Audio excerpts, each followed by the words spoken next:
Imaginez un monde globalisé, une planète sous étroite surveillance, où les hommes sont programmés, formatés, conditionnés pour accepter leur servitude. Un monde de la désinformation, du mensonge généralisé, où 2 et 2 font 5, où la liberté n'est plus qu'une illusion. La réalité d'aujourd'hui est en passe de rejoindre la fiction d'hier. Il y a plus de 70 ans, 2 écrivains ont été les premiers à lancer l'alerte. 2 Anglais visionnaires, Aldous Huxley et George Orwell, auteurs des 2 chefs-d'œuvre du roman d'anticipation, Le meilleur des mondes et 1984. Dans Le meilleur des mondes, Aldous Huxley décrit, dans un Londres futuriste, une civilisation des loisirs, futile et hédoniste, gouvernée par les technosciences.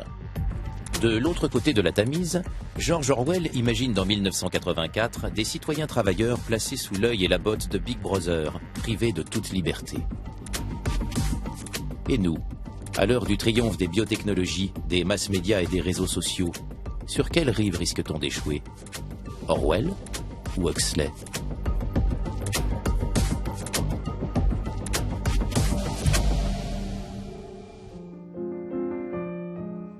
D'un côté, Aldous Huxley, le privilégié, l'intellectuel, le dandy. De l'autre, George Orwell, l'humaniste, le bagarreur, le révolutionnaire épris de nature et de solitude.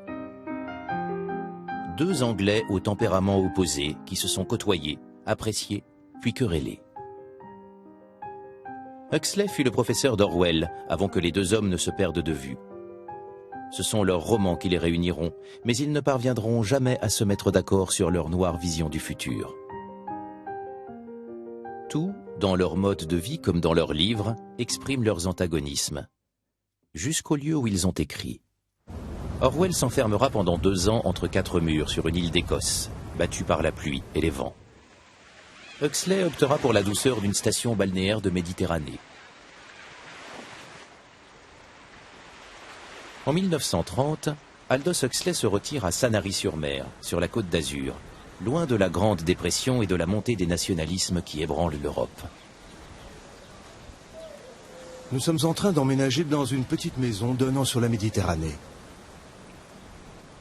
S'il vous venait à l'idée de revoir à nouveau le vieux monde, rappelez-vous bien de notre adresse. 30 minutes de Marseille, 10 de Toulon. Dans cet havre de paix, fréquenté par de nombreux intellectuels britanniques, Aldous Huxley, en compagnie de sa femme Maria Nice et de leur jeune garçon, Matthew, profite de la plage, écoute Beethoven et observe de près les comportements de l'intelligentsia européenne. À 36 ans, Huxley est un jeune écrivain en vogue, un critique social caustique et un mondain assumé, toujours tiré à 4 épingles. He was a very stylish person.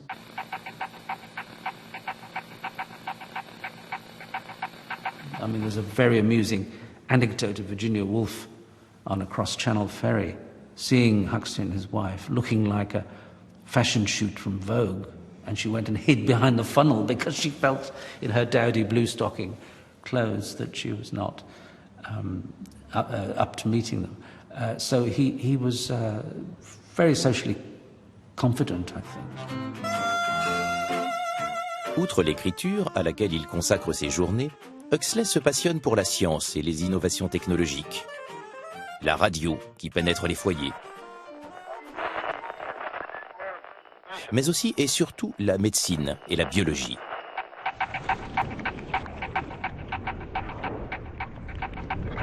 Son grand-père, Thomas Henry Huxley, est un éminent zoologiste et anatomiste, grand défenseur de Darwin.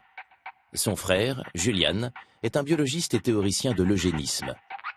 Quant à son demi-frère, Andrew, il remportera en 1963 le prix Nobel de médecine.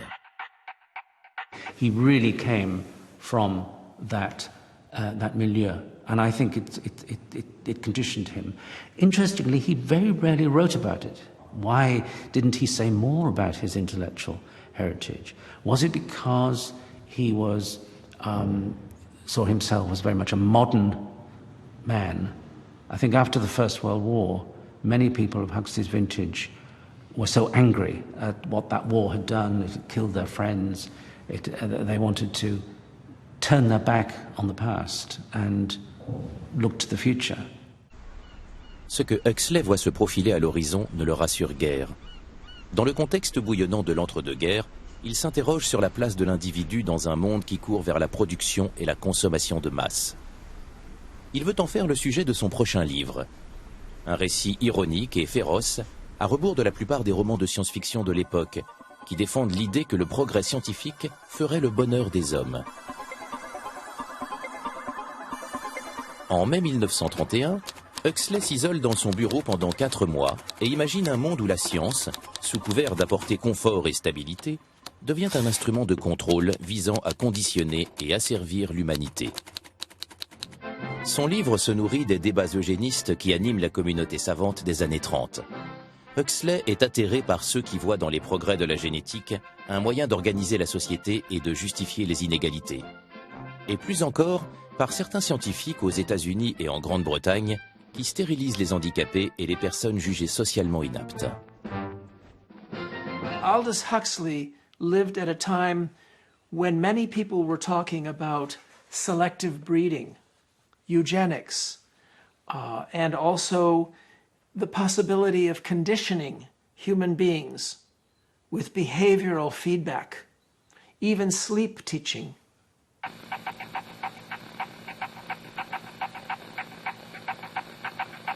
Huxley extrapolated these stories, these technologies, along with drugs and pharmaceuticals, into a tale about ultimate control. Le monde est stable à présent. Les gens sont heureux. Ils obtiennent ce qu'ils veulent et ils ne veulent jamais ce qu'ils ne peuvent obtenir. Ils sont à l'aise, ils sont en sécurité, ils ne sont jamais malades, ils n'ont pas peur de la mort. Ils sont conditionnés de telle sorte que pratiquement ils ne peuvent s'empêcher de se conduire comme ils le doivent. Huxley warned that we might move toward a society that controls us all through pleasure, not pain. And that is a civilization that might be very hard to escape. Who will rebel against pleasure? Huxley se plaît dans son livre à inverser toutes les valeurs du puritanisme de l'ère victorienne. Mais sous cette apparente libération des mœurs, se dessine une société inégalitaire, divisée en castes. Au sommet de la pyramide se trouvent les individus alpha, et tout en bas, les epsilon. Son héros, Bernard Marx, est le seul à opposer une résistance à ce conformisme de masse. Une indépendance d'esprit qui s'explique par un accident lors de sa conception. Bernard Marx, c'est un alpha, et même un alpha plus, donc c'est quelqu'un qui a des capacités cérébrales très importantes, mais malencontreusement, au moment où on le conditionnait, le bruit court que des gouttes d'alcool se seraient échappées dans son sang, et du coup, il est petit, catastrophe, il est moricaud, il n'est pas beau gosse. Et comme il n'est pas beau gosse, il a beau être un alpha plus, ce n'est pas un mâle dominant. Et comme ce n'est pas un mâle dominant, il n'a pas accès à toutes les femelles qui l'enthousiasmeraient, et ça crée chez lui une profonde frustration. Il se sentait un paria, et se sentant un paria, il se conduisait comme tel. Chose qui à son tour accroissait le sentiment qu'il éprouvait d'être étranger et solitaire. Bernard Marx tente de séduire la belle Lénina. Il l'emmène dans une réserve naturelle, loin du meilleur des mondes. Au cours de leur escapade, le couple rencontre un individu qui a échappé à toute forme de conditionnement. John, dit le sauvage. Et donc il va ramener ce sauvage, comme au temps d'ailleurs de l'Amérique, et les colonies ont ramené des sauvages à la cour d'Angleterre pour les faire voir. Donc il va ramener ce sauvage et il va se faire un vaste succès médiatique et érotique du même coup. J'ai eu 6 femmes la semaine dernière, confia Bernard Marx. Une lundi, 2 mardi, encore 2 vendredi et une samedi. Et si j'en avais eu le temps ou le désir, Il y en avait encore une douzaine au moins qui ne demandaient pas mieux. For the magazine, Huxley claimed rather loftily to be not interested in the world of pleasure. He said, I find it boring. But I think that's kind of countered by all we know of his actual life. It was a complicated kind of relationship he had with his wife, Maria, who was bisexual, and she often found lovers for him. I mean, in the terms of the 1920s in England, that was, to say it was unconventional is an understatement. À sa publication en 1932, Le meilleur des mondes est ovationné par la critique. Mais plusieurs pays comme l'Irlande et l'Australie y voient une incitation à la débauche et demandent même à ce qu'on brûle les livres. Une polémique qu'Aldous Huxley suit d'un œil amusé depuis sa propriété de la Côte d'Azur. Au même moment, de l'autre côté du Channel, un homme se bat pour survivre. Journaliste dans la dèche, George Orwell explore les bas-fonds de Londres, partage le quotidien des vagabonds, écrit sur leurs conditions de vie. Mais il ne parvient pas à vivre de sa plume et enchaîne les petits boulots. Jusqu'à ce que la Seconde Guerre mondiale éclate. L'Europe bascule dans le chaos et désormais la majeure partie du continent vit sous dictature. En 1943, Orwell écrit La ferme des animaux, satire dans laquelle il dénonce le stalinisme et les dérives de la révolution bolchevique. George Orwell a 40 ans et pense déjà à son prochain roman. L'histoire d'un régime totalitaire, cauchemardesque et destructeur. 1984, au départ, devait s'appeler The Last Man in Europe, le dernier homme en Europe. Donc, ça voulait dire la destruction.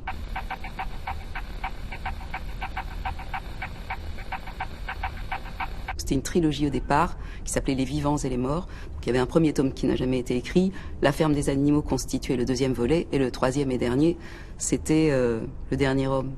La fin, c'est la fin. On a tout détruit. «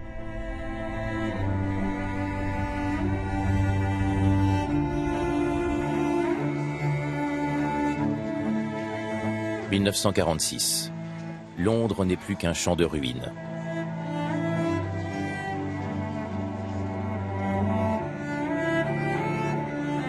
George Orwell fuit la capitale et embarque sur un ferry. Direction l'île de Jura, en Écosse. Une terre pelée et austère, cernée par les rochers et peuplée de cerfs, qui deviendra son refuge d'écriture. Un lieu insaisissable, écrit-il, où il va s'atteler à la rédaction de son grand œuvre. À 1000 lieues du confort ouaté d'Aldous Huxley, il emménage dans ce cottage isolé à Barn Hill. 4 murs, une machine à écrire, du tabac. Orwell n'a plus rien à perdre. Sa jeune épouse Eileen vient de mourir des suites d'un cancer. Il se retrouve veuf et père d'un jeune garçon adopté, Richard, 3 ans. Richard Blair vit aujourd'hui à Long Islington, dans le centre de l'Angleterre. When you were in the house, of course, you could hear the tap, tap, tapping of my father on his typewriter upstairs in his bedroom. And every now and again, his younger sister, Avril, would go up to his room, maybe with a cup of tea or whatever.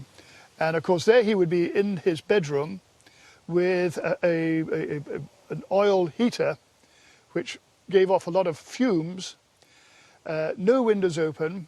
He would be smoking heavily. He was a very, very heavy smoker. À 44 ans, Orwell souffre de la tuberculose. Il sait que son temps est compté.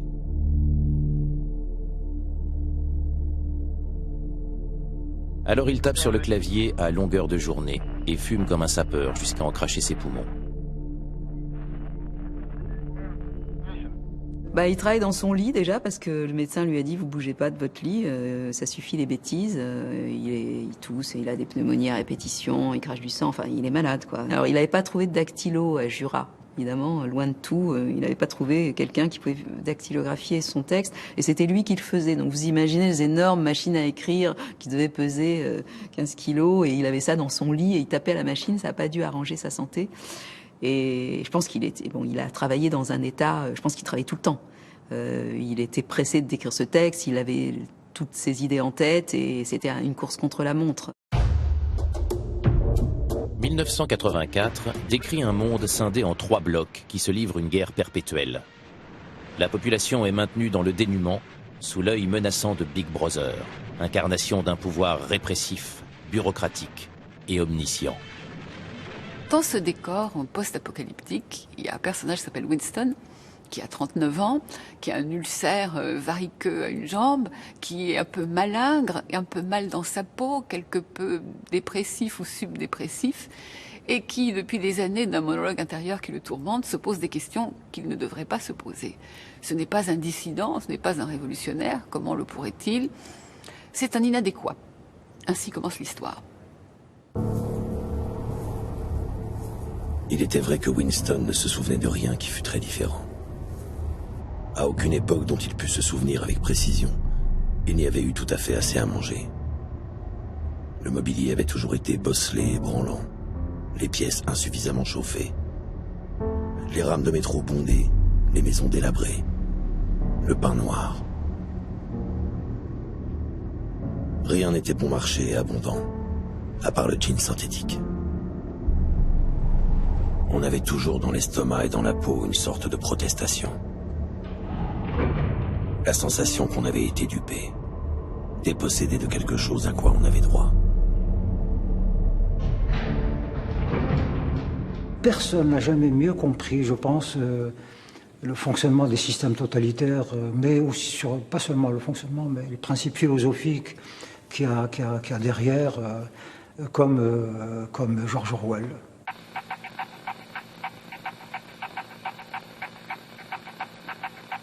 D'emblée, dès les premières pages, il nous met dans un univers qui est terrifiant.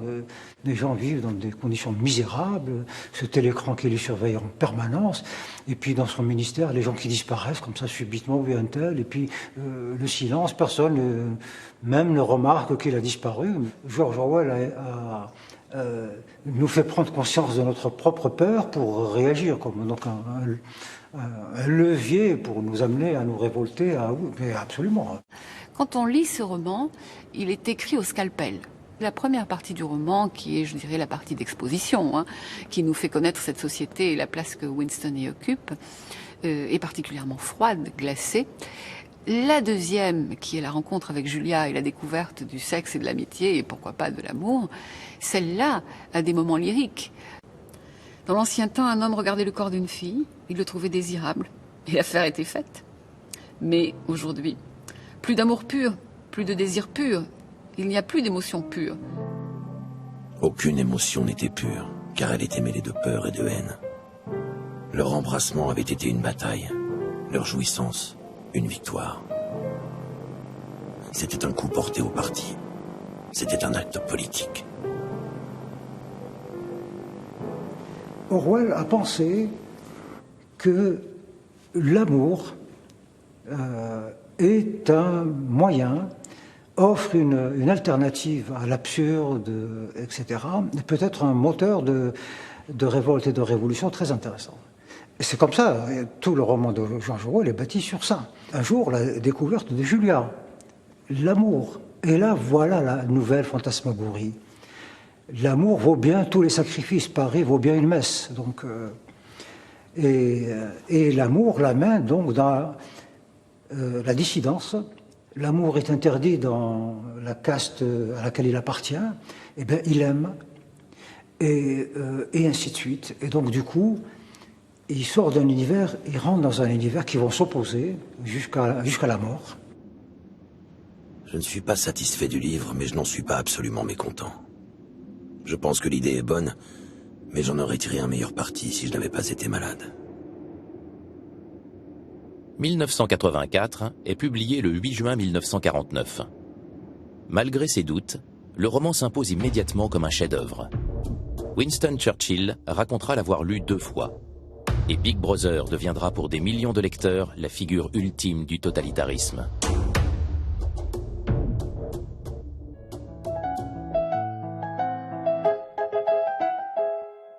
État totalitaire broyant l'individu contre société de contrôle pourvoyeuse d'un bonheur et de plaisirs superflus, tout semble a priori opposer les univers d'Aldous Huxley et de George Orwell. Et pourtant, un lieu à 40 km de Londres a réuni les deux hommes à la fin des années 1910. Une enclave hors du temps, fabrique des élites de l'Empire britannique, le prestigieux collège d'Eton. Ils se rencontrent dans cette salle de classe en 1917. Huxley sur l'estrade, Orwell derrière un pupitre, le maître et l'élève. Aldous Huxley connaît par cœur ces murs et les graffitis qui ornent les tables. Il y a suivi sa scolarité, comme tous les membres de la haute société britannique. Il y revient désormais comme professeur de français suppléant. Le jeune Eric Blair, le vrai nom de George Orwell, n'appartient pas à cette caste. À 14 ans, il obtient une bourse pour intégrer cette société d'héritiers qui lui est totalement étrangère. Pour ce fils d'un petit fonctionnaire de l'administration des Indes en charge du commerce de l'opium, la découverte de cet univers constitue un choc. A lot of the boys at Eton, of course, came from very wealthy families. Families whose parents had Rolls Royces and Bentleys, were dukes and earls and so on and so forth. People who had stupendous amounts of money. People who ruled the country. My father always said that he felt that the family was upper lower middle class. And to explain that, upper class because they aspired to be upper class, middle class because that was really their upbringing, lower class because they didn't have any money. Plutôt que de se fondre dans les traditions du collège, Orwell se passionne pour le roman noir. Il s'initie à la magie vaudou pour se venger d'un élève qui le harcèle. L'enfant sage se mue en adolescent rebelle. Seul le professeur Huxley capte son attention. Bien malgré lui, car l'enseignant traîne son spleen à Eton. Lui qui rêvait d'une vie de romancier a été contraint d'accepter ce poste quand son père lui a coupé les vivres.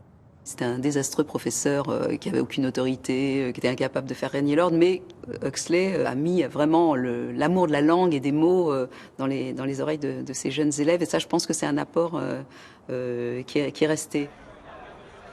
Au contact du professeur Huxley, le jeune Orwell découvre Zola, Maupassant, Anatole France. Il écrit de la poésie et collabore au journal de l'école. La littérature, l'écriture deviennent pour l'adolescent récalcitrant un moyen de se faire une place dans le monde.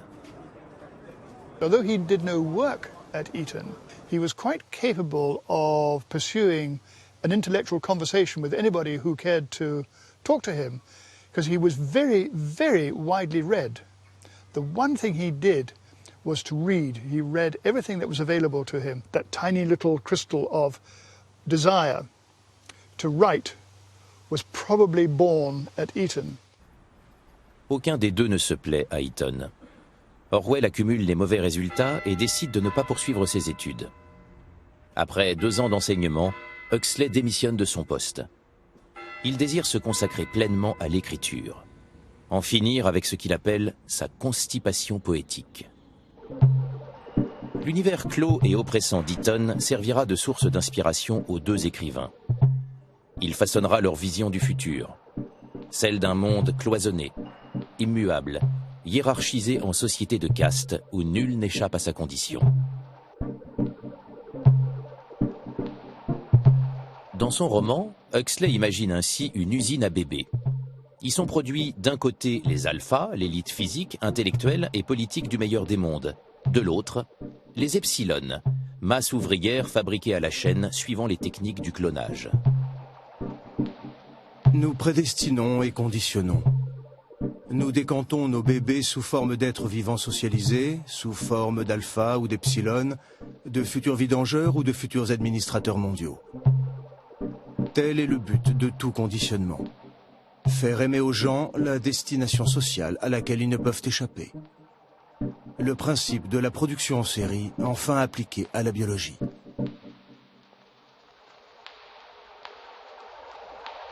C'est ça, Huxley. Huxley, c'est de dire, voilà, au lieu de vivre mal le déterminisme social qui est inhérent à nos sociétés, ce qui n'est pas totalement faux, on va biologiser l'éthos. C'est-à-dire, en gros, vous vouliez être directrice de mode, vous vouliez être boulanger, etc. Dès le début, ça sera réglé, cette histoire. Et donc, comme ça, on évitera que les uns et les autres aient des envies autres alors qu'ils ont un chemin clair et ils doivent s'y tenir.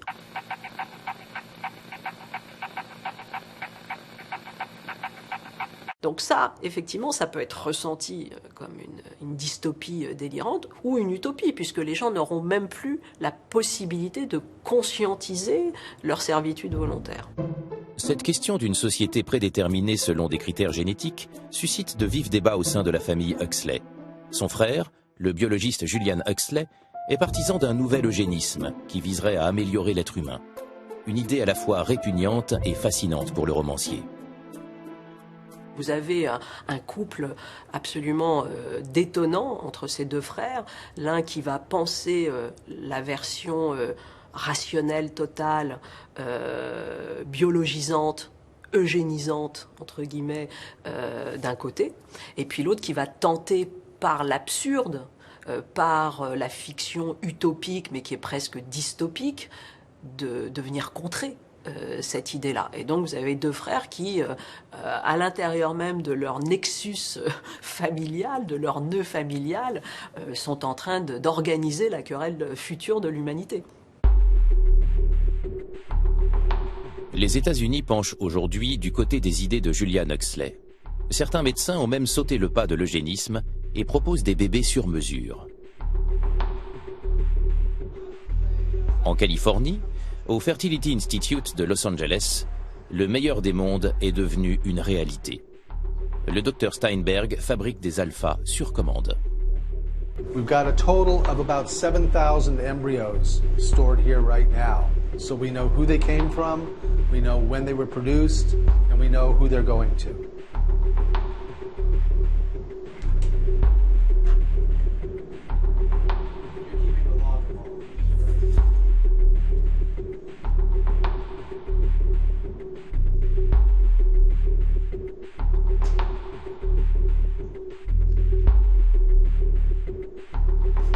So what we're doing now is surgery on a human embryo. We're extracting a few cells from the embryo that we can use to analyze genetically to know everything about this embryo. Jeffrey Steinberg aurait répertorié plus d'1 millier de facteurs génétiques, déterminant non seulement la santé de l'enfant, mais aussi ses caractéristiques physiques. À partir de ces données, il dit pouvoir sélectionner un embryon qui répond aux désirs de ses clients. 400 futurs parents font appel à lui chaque année. The number one thing that people ask for is boy or girl. The second thing that we get a request for is eye color. The third thing is height. People want tall children. If they're too tall, they want shorter children. People always want what they don't have. We get some pretty wild requests for things. We get requests for, again, height and characteristics, a good soccer player, a good ballerina, a good singer, a good athlete. Tremendous requests for different things. Of course, we don't have that yet. Nous avons repensé notre technologie. Il y a encore plus matière à s'amuser. La conception d'êtres humains sur mesure représente aujourd'hui un marché colossal. En 2020, la filière devrait rapporter jusqu'à 20 milliards de dollars. De quoi craindre l'avènement d'une nouvelle société de caste ? In the future, there will be many types of human beings. And some of them will be superior in some ways. And if the rich can do genetic engineering first, then their children will be gods over the rest of us. Now, this is what the lords in all of the past societies said. They said that their children were better. But this time it will be true. Après leur passage à Eton, les deux écrivains empruntent des chemins opposés. En 1927, pendant qu'Aldous Huxley coule des jours heureux en Italie, George Orwell revient de Birmanie, où il a passé 5 ans dans les rangs de la police coloniale de l'Empire britannique. He came back and he's told his parents that he wants to be a writer, which of course upsets them deeply. Why did you give up a very good job as a policeman in Burma, paid well, good pension, to become a penniless writer? In other words, you're dragging the family down So that is one of the reasons why he changed his name from Eric Blair to George Orwell, to protect the family. Il écrit plusieurs romans, il a beaucoup de mal à se faire publier au départ, donc il a des débuts un peu difficiles, mais en même temps il s'en accommode aussi parce que c'est son choix de vivre au plus près de ceux qui sont finalement les victimes du système. Assez vite, il a quand même développé cette idée que c'était du prolétariat que viendrait la solution et la révolution, et qu'il valait mieux être de ce côté-là, finalement. Les années 30. Une période charnière dans la vie des deux écrivains. Si Huxley s'inquiète de la montée en puissance des extrêmes, il se tiendra toujours à l'écart de toute forme d'idéologie. George Orwell, lui, est un militant socialiste chevronné qui voit dans la révolution sociale espagnole un espoir de changement. En 1936, il part à Barcelone se battre contre les forces nationalistes de Franco. L'écrivain rejoint les rangs du POUM, le Parti ouvrier d'unification marxiste, qu'il décrit comme une sorte de microcosme de la société sans classe. Et ça le ravit, parce que lui qui pensait que c'était pas possible, que la société était irrémédiablement découpée en classes sociales infranchissables, là tout le monde se mélange. Et il se dit, donc c'est possible. Et il y a un fol espoir en fait qui naît de ces journées. Donc il part d'abord sur le front d'Aragon. Ils sont bien contents de le récupérer parce que lui au moins il a une formation de militaire, hein, donc il sait manier un fusil, donc il devient instructeur en fait, parce qu'il y a des tas de jeunes gens qui n'ont jamais manié une arme de leur vie, et bon, on se bat sur le front d'Aragon, c'est pas, on colle pas des affiches, hein, on tire des coups de fusil. Donc il devient instructeur, et puis Orwell il aimait bien se bagarrer, hein, c'était un peu dans son tempérament.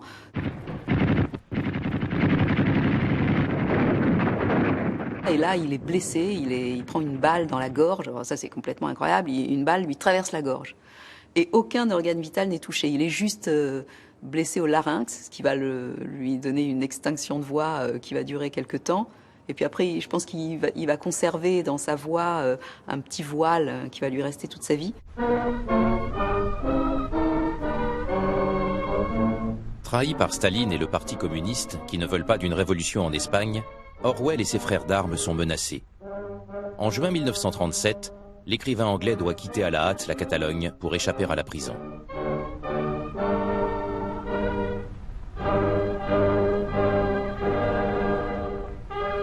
À son retour à Londres début juillet, son rêve d'une révolution fraternelle et libertaire s'effondre quand il découvre les informations mensongères diffusées par la presse communiste.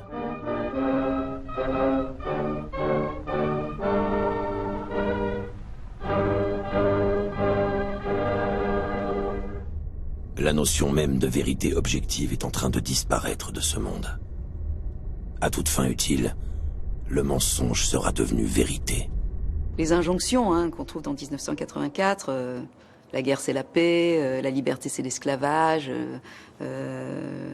l'ignorance c'est la force, l'amour c'est la haine. À travers ces inversions de sens, Orwell rend bien compte de cette perversion des régimes totalitaires qui utilisent le langage en vidant les mots de leur substance et en la remplaçant par l'exact contraire.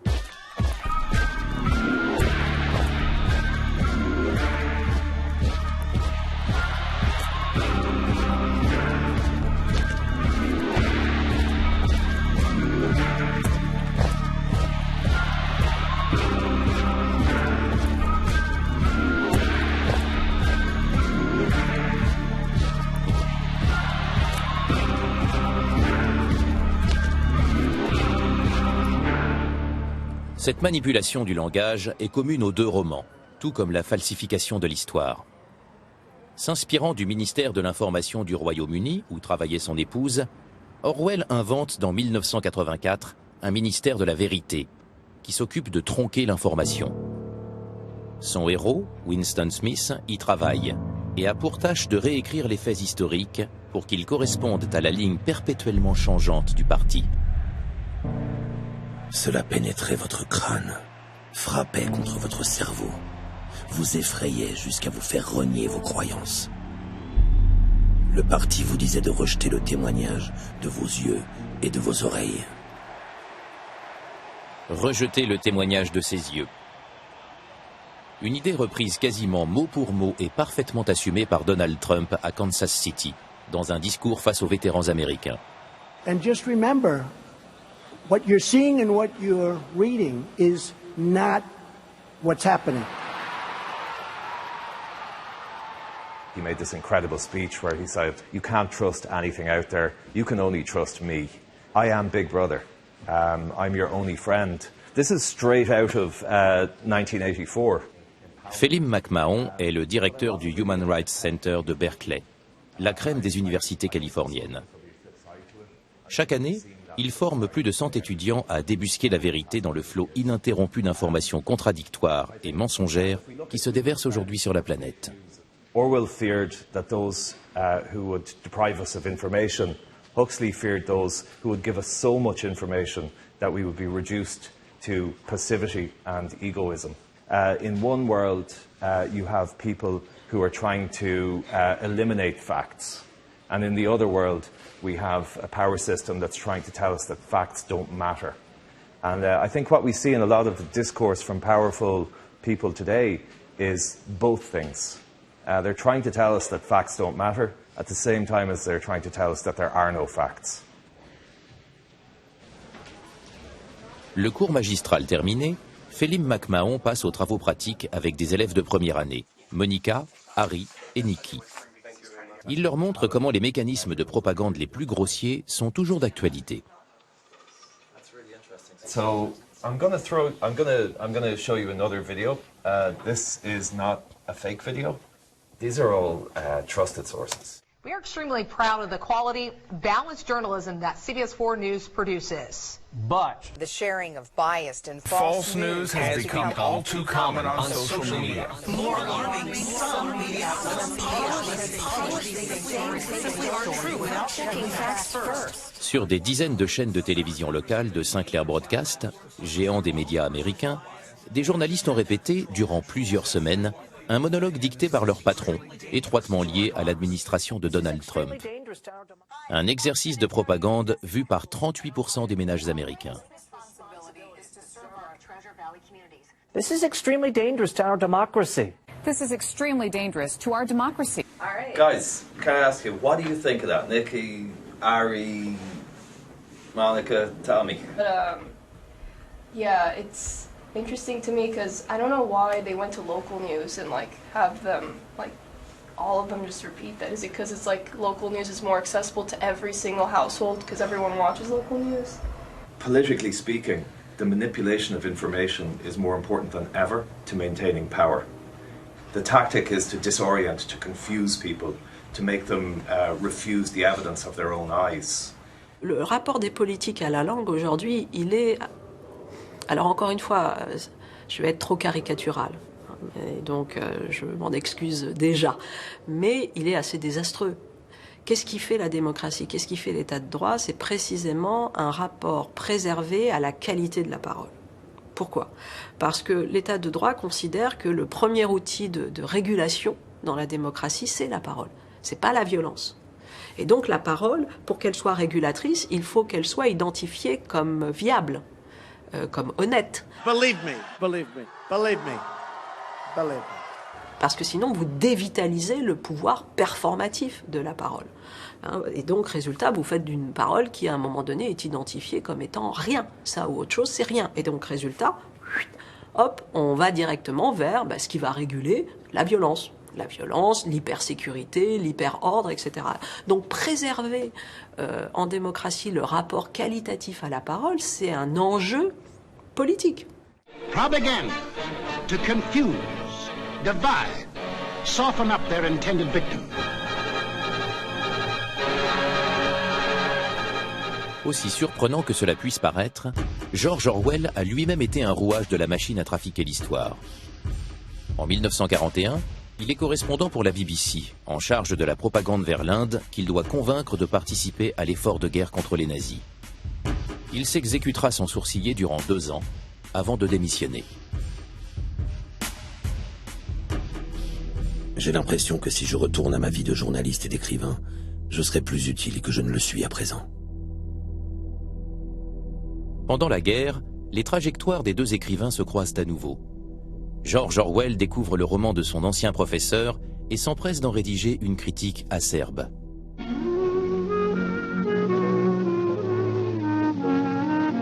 Le meilleur des mondes de M. Aldous Huxley était une bonne caricature de l'utopie hédoniste. Le genre d'événement qui semblait possible et même imminent avant l'apparition d'Hitler, mais qui n'avait aucun rapport avec le futur tel qu'il se dessine. Voilà qui est bien.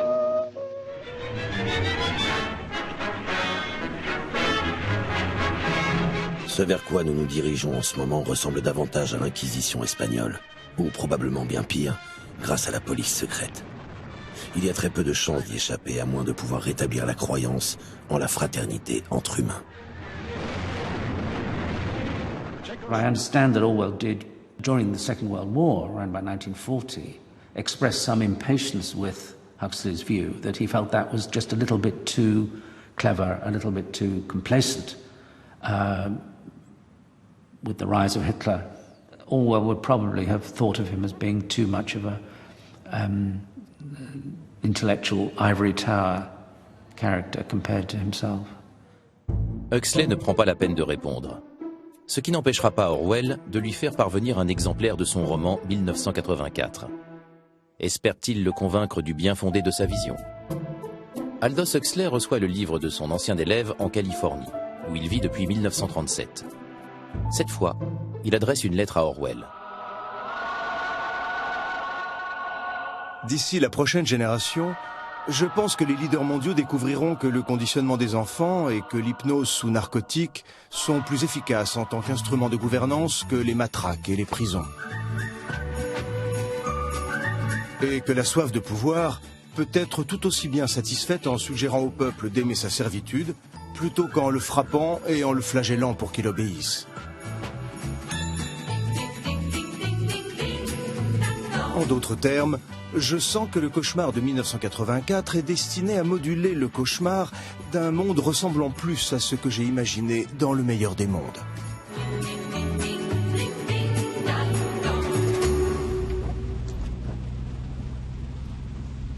Jamais les deux auteurs ne parviendront à trouver un terrain d'entente.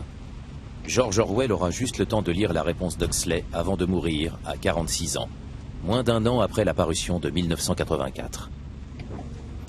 In January of 1949, he left Jura for the last time, and I remember I was with him in the car, and then he was transferred to University College Hospital in London, where he remained in October 1949, where he remained until January 1950 when he died.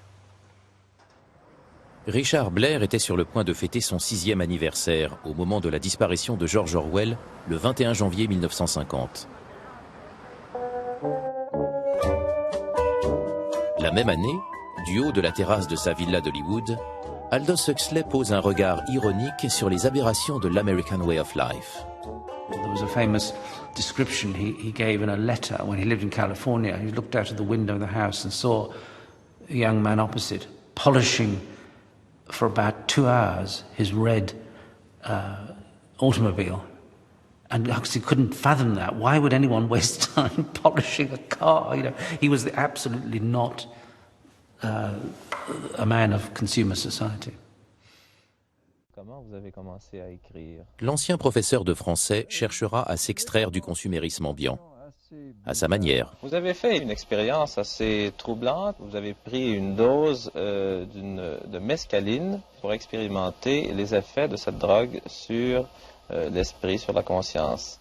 J'ai pris la mescaline 1 ou 2 fois et puis l'acide lysergique 2 ou 3 fois avec plusieurs médecins et physiologistes. Et c'est une chose vraiment très extraordinaire parce que on fait l'exploration d'une terra incognita de l'esprit. On se rend compte qu'on porte avec lui une espèce de continent complètement inconnu dans son cerveau. On pénétrait dans une espèce de continent noir qui ne ressemble en rien au monde ordinaire. Dans son ouvrage « Les portes de la perception », Huxley relate sa première expérience sous mescaline. Lui, l'aristocrate anglais, devient du même coup l'une des icônes de la Beat Generation et du mouvement hippie. Jim Morrison baptisera son groupe de rock The Doors en hommage au titre du livre.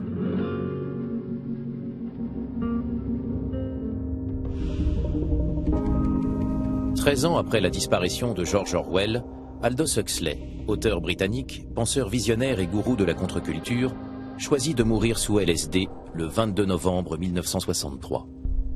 Il sait qu'il ne gagnera pas contre le cancer de la gorge qui le ronge depuis 3 ans. This is a sad time for all people.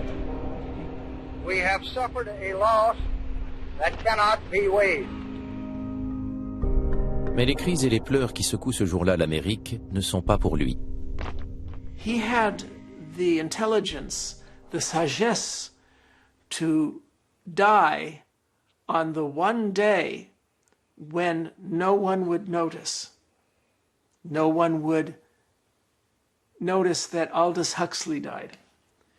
He chose the day November 22nd, 1963, the day that John F. Kennedy was shot.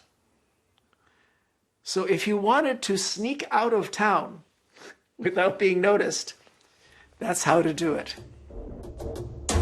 70 ans plus tard, lequel de ces deux auteurs anglais avait-il le mieux anticipé notre monde? Orwell ou Huxley? Vivons-nous dans l'univers de 1984 ou dans celui du meilleur des mondes? À moins que ce ne soit une sorte d'hybride des deux. Un pays aujourd'hui se présente comme une parfaite synthèse des deux romans, entre surveillance de masse et société high-tech, entre régime totalitaire et paradis consumériste. La Chine incarne le meilleur des mondes orwelliens. Avec plus d'1 milliard de citoyens cobayes à sa disposition, la Chine est en train de devenir un gigantesque laboratoire d'expérimentation des nouvelles technologies de contrôle. In China, there is social credit, where you have one score, one number, and that number will go up if the government approves of you. It goes down if you communicate with people who have low scores.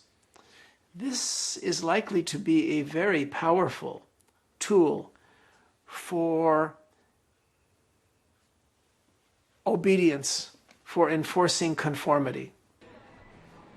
Des points en plus sur votre carnet de notes citoyen pour l'achat de produits chinois, de bonnes performances au travail, ou la publication sur un réseau social d'un article vantant les mérites de l'économie nationale. Des points en moins en cas d'opinion politique dissidente, de recherches en ligne suspectes, ou de passages piétons traversés à la hâte.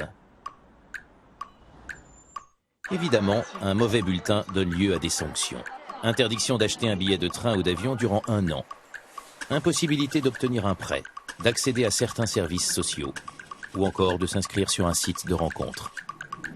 On va avoir un mélange Huxley-Orwell avec effectivement d'un côté une société de la carotte, une société de la jouissance, de la consommation, du bien noté, du bon élève, parce que c'est vrai que le crédit social, bon ben ça peut être déficitaire, mais ça peut être aussi excédentaire, donc ça vous donne accès à quantité de petits mini privilèges, et donc vous troquez votre immense liberté pour des tout petits privilèges narcissiques ou matérialistes, enfin bon. Et puis de l'autre côté, le bâton qui peut être effectivement plutôt orwellien, même si c'est un peu caricatural, en disant voilà, ben, si vous ne faites pas ça, vous êtes immédiatement mis au banc de la société. Et pour que rien n'échappe au régime, 400 millions de caméras à reconnaissance faciale sont en train d'être installées à travers tout le pays. Impossible désormais de se dérober à cet œil tout-puissant plus de 7 minutes. Que vous soyez dans la rue, dans les transports ou chez vous, Big Brother is watching you. Le téléécran captait tous les sons émis par Winston au-dessus d'un chuchotement très bas. Il pouvait être vu, aussi bien qu'entendu. Naturellement, il n'y avait pas de moyen de savoir si, à un moment donné, on était surveillé.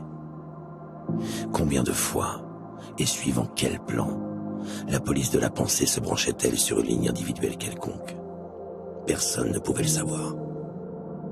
Big Brother est obsolète dans sa version verticale, En revanche, dans sa version atomisée, fragmentée, égalitaire du Little Brothers, partout, panoptique, mais au sens d'une revisite du panoptique, il n'y a pas qu'un seul endroit, partout il y a des yeux, partout il y a des capteurs, et c'est sans doute la manière, encore une fois, de naturaliser la surveillance, de la rendre invisible, de la rendre, entre guillemets, faussement égalitaire, c'est-à-dire tout le monde peut me nuire, mais de fait, je peux éventuellement nuire à tout le monde. Et c'est bien évidemment, les réseaux sociaux, un magnifique outil d'ordre social.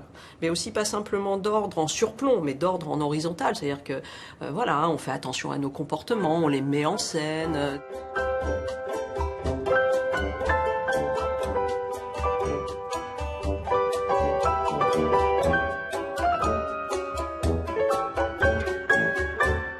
There was a phrase that Huxley repeatedly used about modern societies, about how they make us, as he put it, love our slavery, giving us a sense, an illusory sense, that we were in control, when in fact we were doing what we were told.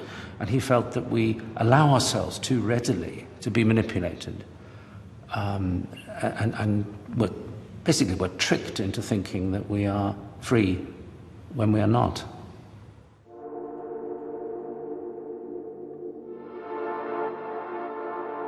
Qu'est-ce que j'éprouverais si j'étais libre?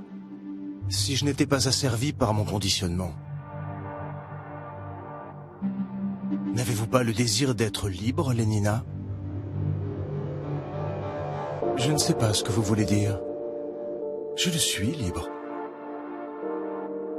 Libre de me payer du bon temps, le meilleur qui soit.